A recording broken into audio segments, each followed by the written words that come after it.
15 अप्रैल 2023 को एक बार फिर से सूडान में युद्ध जैसे हालात हो गए। सूडान एक बार फिर से युद्ध की स्थिति में पहुंच गया है और साथ ही साथ ये पहली बार नहीं हुआ सूडान में इसके पहले भी कई बार तख्ता पलट और गृह युद्ध जैसी स्थितियां देखने को मिली हैं। इस बार जो ये प्रभावित जो इलाका है सूडान का, वो खास करके है उसका राजधानी खार्तूम और साथ ही साथ दारफर रीजन, जो कि एक मिनरल रिच वहाँ का रीजन है। और ये दोनों जो एरिया है खास करके इस बार प्रभावित है बहुत ज़्यादा सूडान में। तो ये जो कॉन्फ्लिक्ट है बेसिकली एराइज हुआ है रैपिड सपोर्ट फोर्सेज और सूडानीज आर्म्ड फोर्सेज के बीच में।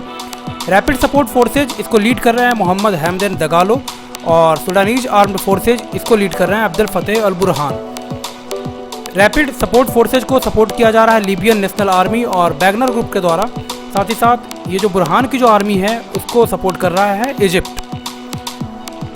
15 अप्रैल 2023 को जो डगैलो है उनकी सेना ने पूरे के पूरे बुरहान की सेना पे आक्रमण कर दिया और कई गवर्नमेंट साइट जो खार्तूम रीजन में है उसको बुरी तरह से प्रभावित किया। ये जो डिस्प्यूट है इसके कई कारण हो सकते हैं, एथनिक, पॉलिटिकल और रिलीजियस, लेकिन जो सबसे ज़्यादा इंपॉर्टेंट है वो इसमें है पॉलिटिकल रीजन पूरे युद्ध के लिए जिम्मेदार।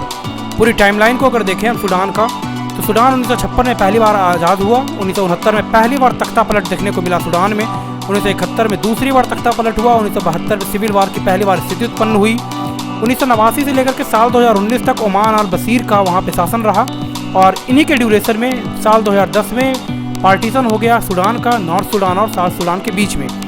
रिवोल्यूशन स्टार्ट होता है बशीर के समय में ही साल 2019 में, और ये जो रिवोल्यूशन स्टार्ट होता है वो सिविल वार जैसे कंडीशंस जनरेट कर देता है पूरे दारफुर रीजन में।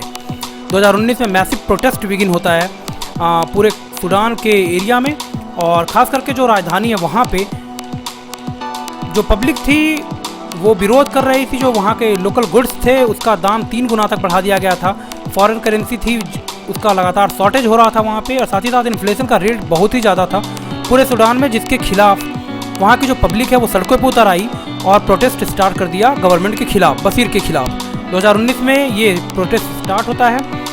बशीर के ऊपर ये किसी तरह से प्रेशर बनाया गया कि इन सब चीज़ जो गुड्स का प्राइसेस वगैरह बढ़ाया जा रहा है उसको वापस लिया जाए, लेकिन बशीर जो है वो स्टेप डाउन करने से पीछे हट गए।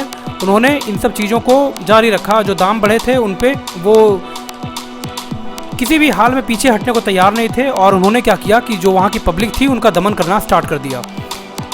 बाद में इस पूरे मसले में इंटरवेन करना पड़ा। वहाँ के आर्म्ड फोर्सेज का जो हेडक्वार्टर है उसको सूडानीज आर्म्ड फोर्सेज के हेडक्वार्टर ने इस पूरे घटनाक्रम में फिर इंटरवेन किया, और बशीर जो उस समय के वहाँ के डिक्टेटर या फिर जो भी कहिए उनको अरेस्ट कर लिया गया, और साथ ही साथ पूरे सूडान में इमरजेंसी की स्थिति उत्पन्न हो गई और इमरजेंसी डिक्लेयर कर दिया गया पूरे सूडान में। 2019 में खार्तूम मैसेकर होता है, नृशंस हत्या की जाती है, कई लोग मारे जाते हैं इसमें। इस पूरी घटना के बाद सूडान को है जो सस्पेंड कर दिया जाता है अफ्रीकन यूनियन से। बाद में जब ये नरसंहार हो गया और ये जो स्थिति थी अनरेस्ट की वो जब काफ़ी लंबा समय यानी जुलाई 2019 तक चला, तो उसके बाद क्या होता है कि प्रोटेस्ट का जो ग्रुप है और रनिंग मिलिट्री ग्रुप, इन दोनों के बीच में एक ट्रीटी साइन होता है, पॉलिटिकल एग्रीमेंट साइन होता है इन दोनों के बीच में, और joint military civilian sovereignty council की स्थापना की जाती है जो आगे पूरे गवर्नमेंट को रन करने वाली थी। अब्दुल्ला हमदोक को पहली बार प्रधानमंत्री वहाँ पे अपॉइंट किया गया, और अगस्त 2021 तक कंट्री जो है वो चलाया गया ट्रांजिशनल सॉवरेन काउंसिल के द्वारा।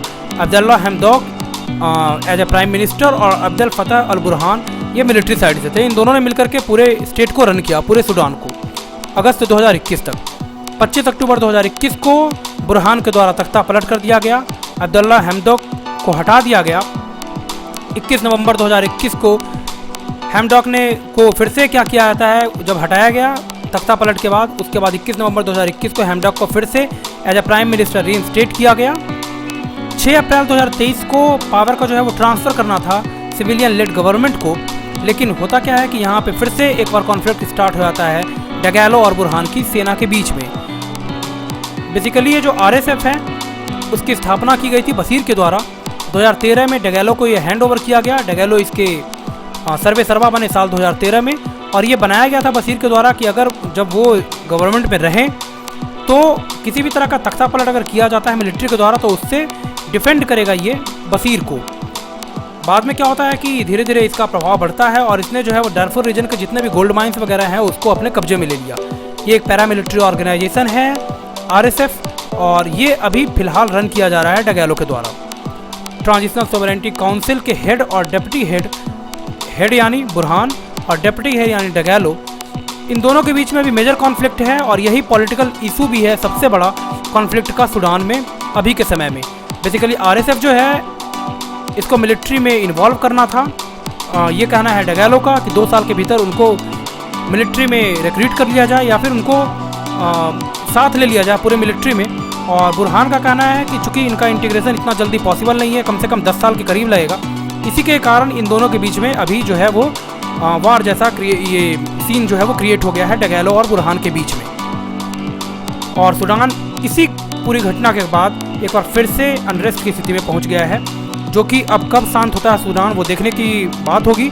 फिलहाल जो डगैलो है ना वो पीछे हटने को तैयार है, और साथ ही साथ ना बुरहान की सेना। तो देखते हैं आगे क्या होता है। इस तरह के और वीडियो और अपडेट्स के लिए बने रहिए। धन्यवाद।